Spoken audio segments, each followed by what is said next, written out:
హైదరాబాద్ లో ఓ delivery boy పై సినీ నటుడు అఖిల్ రాజ్ దాడి చేశాడన్న ఆరోపణలు సంచలనం రేపుతున్నాయి. ఆర్డర్ తప్పుగా వచ్చిందనే కారణంతో డెలివరీ బాయ్ పై దాడి చేసి అవమానంగా ప్రవర్తించినట్లు సమాచారం. ఘటనపై నెటిజన్లు తీవ్ర ఆగ్రహం వ్యక్తం చేస్తూ బాధితుడికి న్యాయం చేయాలని, ఆరోపణలు ఎదుర్కొంటున్న నటుడిపై చట్టపరమైన చర్యలు తీసుకోవాలని డిమాండ్ చేస్తున్నారు. డెలివరీ మీటింగ్ రాంగ్ అడ్రస్ ఇచ్చినందుకు నన్ను అమ్మన బూతులు మాట్లాడి టూ అని ముఖం మీద ఉంచి ఈ క్యాండిడేట్ నా మీదకి వేసేసుకొని గుట్టం వస్తుండు. ముఖం మీద ఈ ఆంటీ ఏమో నా మీద ముఖం మీద ఉంచింది. ఆంటీ నేనేమో నన్ను గుట్టని చెప్పాను.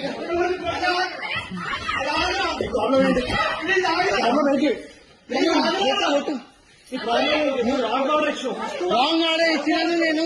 నేను సారీ చెప్పినా. నువ్వు నన్ను గొట్టానికి ఎట్లా వస్తున్నావు? నువ్వు నన్ను గొట్టానికి ఎట్లా వస్తావు? నేను సారీ అన్నా నా తప్పైంది, నా సారీ అంటే టూ ఆంటీ నా ముఖం మీద ఉంచింది. డెలివరీ బోర్డు మీద ఆంటీ ముఖం మీద నేనేమో గొట్టానికి వస్తుంది.